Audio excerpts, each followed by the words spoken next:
오늘은 예수님께서 원하시면이라는 제목으로 말씀을 나누어 보겠습니다. 여러분 머릿속에 함부르크 시내의 복잡한 차로를 한번 상상해 보십시오. 갑자기 자동차 한 대가 요란한 소리를 내며 달려갑니다. 과속은 말할 것도 없거니와 차선을 위반하며 달리고 있습니다. 누가 보아도 도로교통법 위반이라고 하겠습니다. 하지만 그 자동차가 다름 아닌 소방차라고 한다면, 아니면 위급한 환자를 향해 가거나 아니면 응급 환자를 싣고 달려가는 구급차라고 한다면 이야기가 달라집니다. 법으로 차량의 제한 속도나 차선을 정한 이유는 공공의 안전과 사람의 생명을 지키기 위한 것입니다. 그런데 이 구급차라고 하는 것은 법이 정하는 제한 속도와 차량의 방향을 제한하는 차선을 넘어서는 것으로 도로교통법의 취지를 만족시킵니다. 우리 예수님께서 공생의 가운데에 율법을 지키지 않는다라는 비난을 정말 많이 받으셨습니다. 우리가 일상에서 늘 선을 넘어간다라는 표현을 많이 쓰는데, 율법이 정해놓은 테두리가 있기 마련인데 예수님께서는 율법이 정한 선을 수시로 넘나드셨습니다.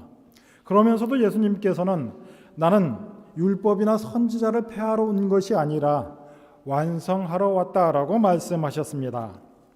오늘 본문은 산에 오르셨던 예수님께서 말씀을 마치시고, 그러니까 산상수훈 마태복음 5장에서 7장까지 말씀을 마치고 내려와 나병 환자를 대면한 장면을 그리고 있습니다.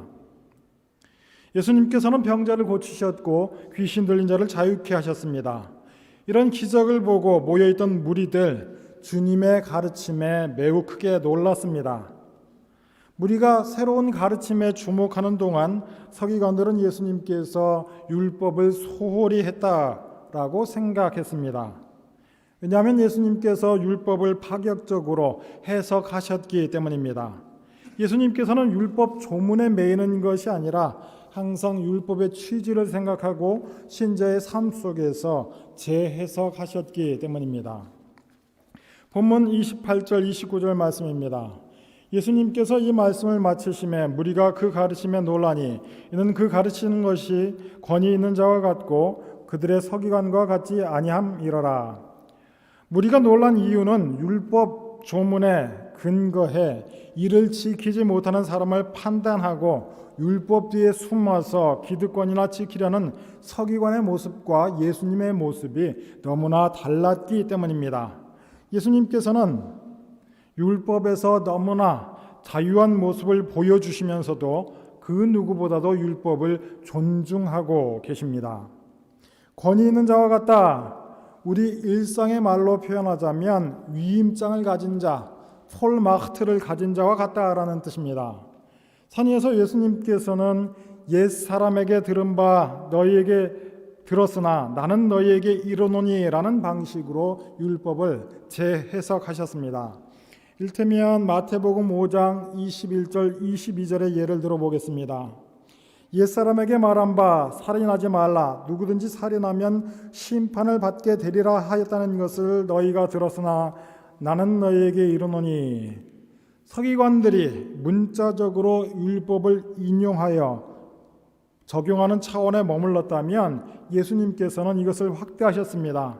너희가 만약에 형제를 미워하는 마음을 품고 형제를 욕한다면 이것 살인죄와 다름없다. 말씀의 주인으로서, 전권을 가진 자로서, 성부 하나님의 폴마흐트를 가진 자로서 이 율법을 해석하고 계십니다. 그러니 예수님께서 가르치기를 마치셨을 때에 무리는 매우 놀랄 수밖에 없었습니다. 마태복음 이 산상수훈 어떤 말씀이냐 하면, 그림 파일 잠깐 띄워주시겠어요? 준비가 되었나요? 이 마태복음은 유대인들을 향한 말씀인 까닭에 이 구조가 독특합니다. 총 7개의 예수님의 행적, 에피소드 사이사이에 예수님의 5편의 설교가 자리하고 있는데요. 마치 유대인들에게 모세 오경을 떠올리게 합니다. 한번 말씀을 전하시고 그 말씀에 부합하는 행적을 보여주는 구조로 바로 이 마태복음이 이루어져 있습니다. 1절 말씀입니다. 예수께서 산에서 내려오시니 수많은 무리가 따르니라. 여러분, 오늘 이 산상수훈과 같은 말씀이 누가복음에도 나온다는 사실 여러분 잘 알고 계실 겁니다. 예수님께서 같은 설교 말씀을 한 번은 산에서도 전하셨고 한 번은 평지에서도 전하셨고 청중을 바꿔가며 같은 설교를 반복하셨을 텐데, 이 마태복음 저자는 이 복음서를 받아든 사람이 유대인인 까닭에 이렇게 모세오경이 연상되게끔, 또 모세가 시내산에서 율법을 받았던 것을 연상시키게끔 바로 이 산이라는 장소를 선택하여 이렇게 소개하고 있습니다. 예수님께서는 산에서 말씀을 가르치기를 마치시고 산에서 내려와 가버나움을 향하고 계십니다. 그 뒤에 무리가 따르고 있습니다. 예수님의 말씀을 듣고 뒤따르는 그 무리의 모습을 잠재적인 교회라고 표현해 보고 싶습니다. 예수님을 따르는 이 잠재적인 교회는 뜻밖의 인물과 마주치게 되는데 바로 그 사람이 나병 환자였습니다. 레위기 13장에 보면 나병 환자가 지켜야 할 몇 가지 규칙이 있습니다. 나병 환자는 우선 사람들이 모여 사는 그 주거지에 머물 수 없고 주거지 바깥쪽에 머물러야 합니다. 그 이유는 굳이 설명할 필요가 없습니다. 그리고 나병 환자 편에서 만약 보통 사람들을 만나게 되면 입술을 가리고 부정하다 크게 외쳐 자신들, 문둥병에 걸린 자신들이 그 사람들 곁에 있음을 알려야 했습니다. 이런 까닭에 나병 환자는 예수님께서 가버나움, 사람들이 모여 사는 그 마을로 들어가기 전에 주님을 만나야 한다라고 생각했습니다. 어쩌면 이 나병 환자에게는 두 번 다시 없을 기회일 것입니다. 레위기 13장의 근거에서 상황을 머릿속에 그려보면 나병 환자는 스스로 나는 깨끗하지 않다를 외치며 예수님을 따르는 무리를 향해 나아갔을 겁니다. 무리들 가운데 갑작스러운 나병 환자의 등장에 욕지거리를 내뱉는 사람도 있었을 것이고, 또 더러는 돌을 들어 나병 환자를 위협하려 하는 사람도 있었을지 모릅니다. 그러면서도 어느 누구도 이 나병 환자를 향해 가까이 나아가지 못합니다. 그런데 2절 말씀입니다. 한 나병 환자가 나와 절하여 이르되 주여 원하시면 저를 깨끗하게 하실 수 있나이다. 그러는 사이에 예수님을 주라고 부르며 절하고 있습니다. 여러분, 예수님께서 나의 주인이 되십니다, 왕이라고 고백하며 그분 앞에 머리 숙여 절하는 것, 달리 표현하면 우리 뭐라고 이야기할 수 있습니까? 바로 예배입니다. 한 나병 환자는 예수님을 주님이라고 고백하고 그 앞에 절하며 그만의 예배를 시작하고 있습니다. 서두에서 무리가 주님을 따르고 있으므로 이 무리를 잠재적인 교회로 볼 수 있다라고 말씀드렸습니다. 아니, 예수님을 따르는 사람이 있는 것이 교회면 교회라고 할 것이지 굳이 잠재적인 교회라고 말하는 이유가 무엇이냐 궁금하실 겁니다. 잠재적인 교회라고 하는 말은 장차 교회가 될 수도 있겠으나 아직은 교회가 아니라는 표현입니다. 예수님을 따라가고 있는 이 무리가 교회가 되기 위해선 갖추어야 할 무언가가 빠져 있다라는 말입니다. 예수님을 따르는 무리 가운데에 어느 누구도 아직 예수님을 주라고 고백하고 있지 않습니다. 적어도 이 마태복음의 순서를 따라가면 예수님의 제자들보다도 먼저 예수님을 향해 주라고 고백하고 무릎 꿇었던 사람이 오늘 본문의 나병 환자입니다. 그런 이유로 그가 예수님을 주라고 부르고 그의 절하는 모습에 특별한 의미를 부여하기도 합니다. 왜냐하면 주라고 하는 표현은 당시 로마 황제에게만 적용되었던 표현이고, 엎드려 절하는 방식은 신을 예배하는 방식이었기 때문입니다. 하지만 이것만으로 이 나병 환자가 예수를 하나님으로 고백한다라고 단정하기에는 이릅니다. 병자를 고쳐주셨다는 소문을 듣고 한 가닥 희망을 품고 나온 이 나병 환자의 절박함 정도로만 이해해도 충분할 것 같습니다. 하지만 우리가 주목하여 볼 것은 이 나병 환자의 믿음은 그의 행동이 아니라 그가 하는 말을 통해서 증명되고 있다라고 하는 것입니다. 율법에 따르면 나병 환자는 부정한 사람입니다. 그래서 스스로 깨끗지 않다라고 생각했습니다. 그런데 예수께 나온 나병 환자는 자신을 낫게 해달라는 요청을 하지 않고 자신이 깨끗해질 수 있다라는 가능성만을 고백하고 있습니다. 그는 예수님께 이야기합니다. 만일 당신이 원하시면 내가 깨끗해질 수 있다. 내가 깨끗해질 수 있는, 내 병이 나을 수 있는 가능성이 있는데 바로 당신이 원하시면, 우리 일상생활 가운데에서 흔히 하는 말 있지요. Wenn du willst. 만약 네가 원한다면. 오늘 본문의 나병 환자의 이 초미의 관심사는 예수님께서 자기의 병을 고칠 수 있는 능력이 있느냐 없느냐가 아니었습니다. 예수님께서는 당연히 내 병을 고치실 능력이 있다. 다만 예수님께서 내 병을 고치실 원함이 있느냐 없느냐에만 집중하고 있습니다. 바로 하나님의 원함이 자기 자신을 향하고 있느냐 여부입니다. 그런데 성경에 이와는 대조적인 일화 한 가지가 있지요. 마태복음 9장에 나오는 말씀인데요. 예수님께서 하루는 베드로, 야고보, 요한을 데리고 산에 올라가십니다. 우리가 흔히 변화산이라고 부르는 곳인데 예수님께서는 거기서 모세와 엘리야를 만나 대화하십니다. 장차 당신께서 지게 될 그 십자가에 대한, 그 고난에 대한 이야기를 나누셨습니다. 그런데 같은 시간 산 아래에서는 제자들 사이에 적지 않은 소란이 일어났습니다. 한 아버지가 귀신 들린 자기 아들을 데리고 왔으나 제자들이 무슨 수를 내도 그 귀신을 제압할 수 없었습니다. 이 절망 가운데에 아버지가 내뱉은 말이 있는데 마가복음 9장 22절 말씀입니다. 귀신이 그를 죽이려고 불과 물에 자주 던졌나이다. 그러나 무엇을 하실 수 있거든 우리를 불쌍히 여기사 도와주옵소서. 아버지의 절망이 드러나는 표현입니다. 무엇을 하실 수 있거든 나와 내 아들을 고쳐주옵소서. 전능하신 예수님 앞에 나와서 뭐라도 하실 수 있으면 이라고 가능성의 문제를 가지고 이야기하고 있습니다.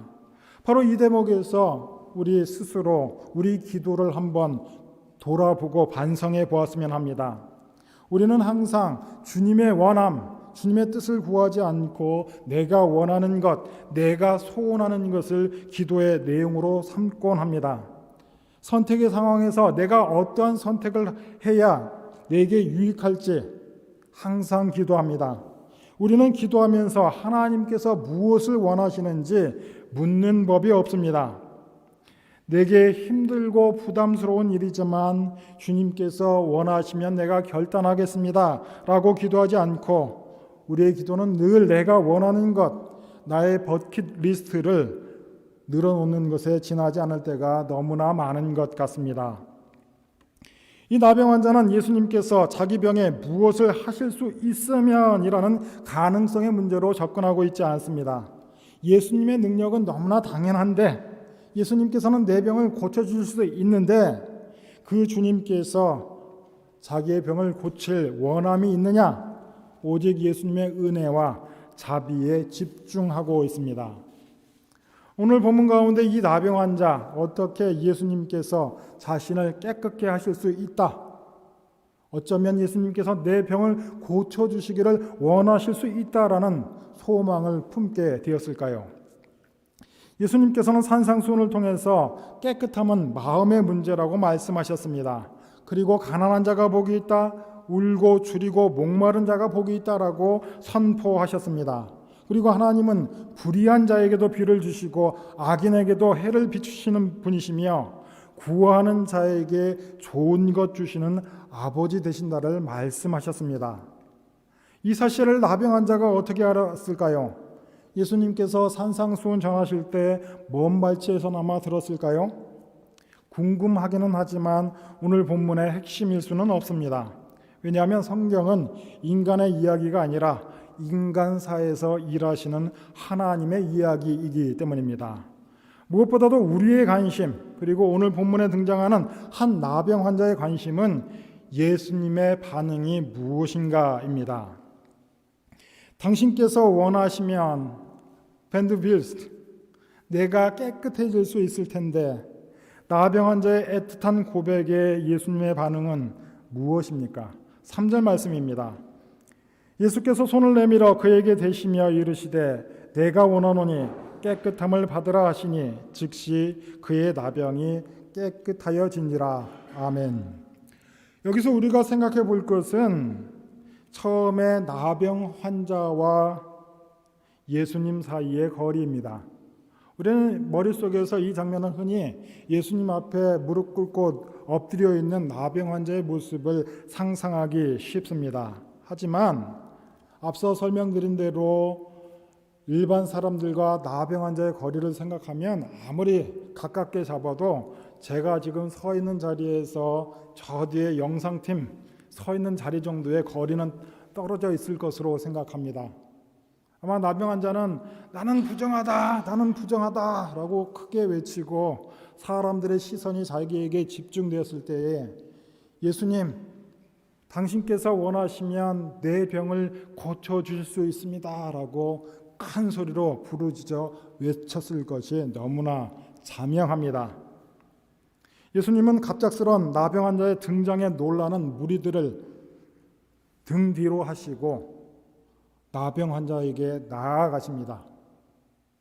예수님께서 이 나병 환자에게 가까워지면 가까워질수록 사람들은 뒤에서 하면서 소리를 냈을 것이고, 갑작스러운 이 예수님의 접근에 이 문둥병자 역시 놀랐을 것이 자명합니다.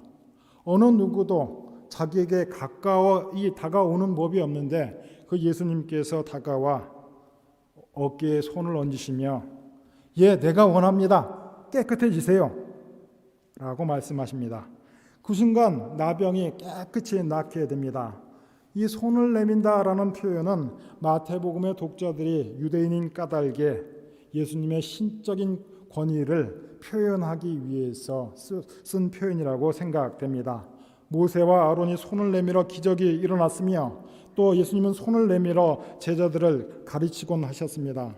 바로 예수님의 원함과 그의 능력이 나병 환자를 깨끗게 만들어 주었습니다.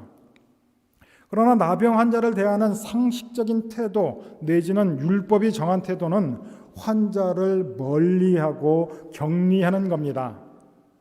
많은 사람들은 이 나병 환자의 병증에 주목했지만 예수님은 이 나병 환자 역시 하나님의 형상을 따라 지어진 사람으로 보셨습니다. 환자를 실은 구급차가 도로교통법을 무시하고 차선을 넘고 속도를 내는 것처럼 예수님께서는 나병 환자를 멀리해야 한다라는 율법의 정한 바를 넘어 나병 환자에게 가까이 가셔서 그를 만지시고 그가 낫기를 원한다라고 말씀하셨습니다. 환자를 태운 구급차가 도로교통법을 위반했지만 생명 존중의 법 취지를 살린 것처럼 지금 예수님께서는 율법에 정한 선을 넘어가심으로 율법의 정신을 완성하셨습니다. 내가 선지자와 율법을 폐하러 온 것이 아니라 완성하러 오셨다는 그 말씀을 이렇게 증명해내고 계십니다. 예수님은 율법에 말하는 정결함과 부정함의 구분에 매이지 않으셨습니다. 이것은 율법을 무시한 것이 아니라 율법의 정함과 부정함을 구분하는 이유를 아셨기 때문입니다. 마태복음 8장과 9장에서만 예수님께서는 5명과 신체 접촉을 하십니다. 오늘 본문에서 나병 환자의 몸을 만져주셨고 열병으로 고통당하는 여인의 손을 잡으셨으며 혈루병 앓는 여인이 다가와 예수님의 옷을 만졌을 때 그를 질책하지 않으셨습니다. 죽은 12살 아이의 손을 붙잡으셨으며 보지 못하는 두 소경의 눈을 만지셨습니다. 이처럼 예수님께서는 율법이 정하는 부정한 사람과 접촉하는 것을 마다하지 않으셨는데 그것은 바로 그에게 그런 능력이 있기 때문입니다. 제가 이런 글 하나를 보았습니다. 우울증 환자가 진단을 받으러 오면 상담에 앞서서 이런 질문을 하기도 한다고 합니다. 한번 여러분에게 한번 적용해 보십시오. 물론 혼자 사시는 분이라면 좀 다를 수 있겠습니다만은 보통 이런 질문도 하기도 한답니다. 지난 3일간 당신을 만져준 사람이 있습니까? 혹시 거꾸로 당신이 누군가를 만져준 적이 있습니까? 손이 이렇게 닿는다는 것, 또 서로 이렇게 악수한다는 것, 바로 그런 의미일 것 같습니다. 우리 아이들 아무것도 해주지 않아도 엄마가 안아줘도 아빠가 안아줘도 거기에서만 만족하는 것과 같은 이치일 것 같습니다. 이 모든 깨끗하지 못하고 부정한 자의 접촉을 통해 예수님이 부정해지는 것이 아니라 예수님께서 만지신 사람들이 거룩해지고 깨끗해졌습니다. 예수님을 만진 사람들이 깨끗해졌습니다. 예수께서 만지신 자들이 깨끗해졌습니다. 무엇보다도 율법을 위반했다고 공격할 반대자들도 두려워하지 않으셨습니다. 예수님께서 이렇게 행하신 이유, 이사야서 53장 4절을 인용한 마태복음 8장 17절이 이렇게 증거합니다. 이는 선지자 이사야를 통하여 하신 말씀에 우리의 연약한 것을 친히 담당하시고 병을 짊어지셨도다 함이 이루려 하심이더라. 예수님께서는 사람들이 알든 모르든 당신께서 이 땅에 오신 목적을 행하고 계실 뿐입니다. 예수님은 사람을 더럽게 하는 것은 사실 물건이나 음식이 아니라 마음이라는 점을 분명히 말씀하셨습니다. 마태복음 15장 18절 19절 말씀입니다. 입에서 나오는 것들은 마음에서 나오나니 이것이야말로 사람을 더럽게 하느니라. 마음에서 나오는 것은 악한 생각과 살인과 간음과 음란과 도둑질과 거짓 증언과 비방이니 더러운 것은 더러운 것과의 접촉이 아니라 더러운 마음으로 사람을 대하는 것에서 시작한다라고 천명하셨습니다. 생명을 살리기 위해 달려가는 구급차가 차선 이쪽 저쪽을 넘나들듯이 예수님께서는 율법이 정한 것을 넘나드시면서 부정한 것이 다른 부정하는 것을 양산하는 방식이 아닌 당신의 거룩함을 확산하는 방향으로 이 땅에서의 공생의 사역을 이루어 가셨습니다. 예수님께서 내미신 손과 나병 환자를 어루만지신 그 손길은 마치 승자의 죽음을 이기신 생명의 세레모니처럼 보여집니다. 그 손을 통해 불쌍한 자를 공동체로 돌려보내십니다. 4절 말씀, 예수께서 이르시되 삼가 아무에게도 이르지 말고 다만 가서 제사장에게 내 몸을 보이고 모세가 명한 예물을 드려 그들에게 입증하라 하시니라. 예수님은 상상순에서 옛사람의 율법을 단순히 인용하는 차원을 넘어 전권을 가지신 자, 말씀의 주인으로서 율법의 정신을 밝히셨습니다. 나병 환자에게 손을 내미시고 어루만져 깨끗하게 고치신 이를 통해 옛사람이 전한 문구로서 율법의 틀을 넘으시면서 또 오늘 이 한 나병 환자에게 요구한 것처럼 모세의 정한 율법을 따를 것을 요구하고 계십니다. 제사장을 찾아가 정한 예물을 드리고 본인의 깨끗한 몸을 다시 확인받으라 이야기하십니다. 예수님께서는 그가 공동체 일원으로 돌아가 예수님의 증인으로 살아가기 위해 다름 아닌 율법의 순서와 절차를 따르라고 말씀하십니다. 예수님께서 삼가 아무에게도 이르지 말라 하신 것은 제사장에게 확인받기 전에는 침묵하라는 뜻으로 이해해 볼 수 있을 것 같습니다. 오늘 본문에서 말씀을 듣고 예수님의 뒤를 따라가던 무리들, 잠재적인 교회라고 말씀드렸습니다. 오늘 본문 마태복음은 예수님과 나병 환자 사이에 있었던 모든 일들을 지켜본 사람들의 반응이 어떠한지를 이야기하지 않고 침묵하고 있습니다.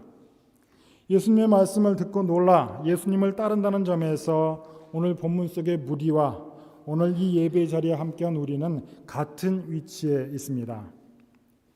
오늘 본문은 무리가 어떠한 반응을 보였는지 소개하는 대신 오히려 우리에게 지금 이 순간 질문을 던지고 있는 것 같습니다. 예수님의 행하심을 보고 어떤 반응을 보여야 할지를 묻고 있는 것 같습니다. 우리는 말씀을 항상 기쁨으로 듣습니다. 그리고 예수님을 기쁨으로 따르고 있는 것처럼 보입니다. 하지만 구체적인 신앙인의 행동이 요구될 때 우리는 늘 고민하고 늘 주저하기 마련입니다. 우리는 앞에서 바리새인들과 서기관의 가르침이 어떠한지를 보았습니다. 또 예수님의 가르침이 어떠한지를 보고 있습니다. 우리는 지금 어떤 가르침을 따르길 원합니까? 바리새인과 서기관들처럼 구분하고 경계 나누기를 원합니까? 하지만 예수님의 가르침은 경계에 매이지 말고 거룩함을 널리 전파하라 말씀하십니다. 그런데 우리가 오늘 이 본문을 묵상하는 가운데에 놓치지 말아야 할 중요한 한 가지가 있습니다. 지금 서기관의 가르침이 전혀 틀리지 않고 맞는 말만 하고 있다라고 하는 겁니다. 여러분 생각해 보십시오. 부정한 것과 정결한 것이 접촉하면 정결한 것이 부정해지겠습니까? 아니면 부정한 것이 정결해지겠습니까? 이 설명이 조금 너무 추상적이라면 이렇게 생각해 보겠습니다. 깨끗한 물 한 드럼이 있는데 지나가던 사람이 그 드럼통에다가 침을 탁 하고 뱉었다라고 생각해 보십시오.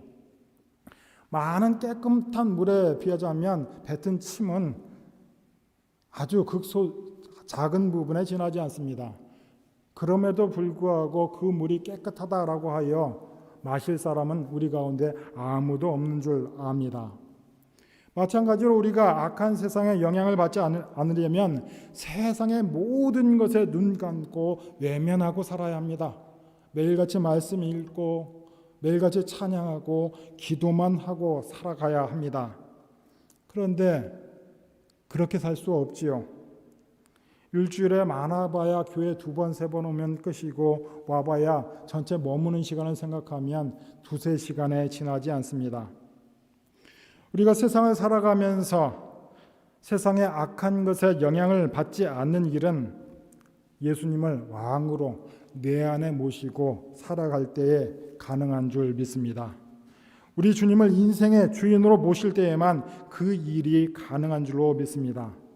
인간의 율법이 정해놓은 의로움이 아니라 오직 예수 공로에 의지할 때에 우리가 세상 가운데에서 승리하는 줄 믿습니다. 우리가 정해진 틀 안에 머물 때에는 안정감을 느끼고 경계 밖에 있는 사람들의 어려움에 크게 신경 쓰지 않게 됩니다. 혹시 경계를 무너뜨린다라는 표현이 불편하다면 지경을 넓힌다라는 표현으로 바꾸어 볼 수 있습니다. 오늘 본문에 나병 환자로 대변되는 경계 밖에 머무는 사람, 약자가 누가 될까요? 구체적인 사례나 대상을 언급하지는 않겠습니다. 다만 큰 원칙, 예수님의 가르침을 따르는 신자라면 우리의 시선이 나와 우리 가족을 넘어 또 우리 공동체를 넘어 밖으로 향할 수 있어야 한다라고 하는 것입니다. 온전하신 하나님이신 예수께서 하나님과 인간 사이에 비교할 수 없는 차이를 넘어 온전한 인간으로 우리 가운데에 오셨습니다. 이 땅 공생의 사역 가운데에 죄인을 향해 병든 자를 향해 율법이 정해놓은 그 선을 넘어가심으로 율법을 완성해 가셨습니다. 그리고 예수님께서는 당신을 만나는 모든 사람을 의롭게 깨끗하게 건강하게 만드셨습니다. 바로 이것이 우리 각자의 일상 가운데에서 살아내야 될 예수님의 가르침인 줄로 믿습니다. 다가오는 한 주간도 예수님을 내 안에 모시고 승리하는 삶을 살아내는 복된 성도들 되시기를 축원합니다. 우리를 통해 나를 통해 주변이 복을 받고 건강한 사회가 될 수 있기를 예수님의 이름으로 축원합니다. 기도하겠습니다. 하나님 아버지, 우리 모두가 세상의 빛과 소금으로 살아가게 하여 주옵소서. 세상과 우리를 구분짓는 것이 아니라 세상 가운데에서 예수님을 주인으로 모시고 신자된 역할을 바로 감당할 수 있게 하여 주옵소서. 예수님의 이름으로 기도합니다.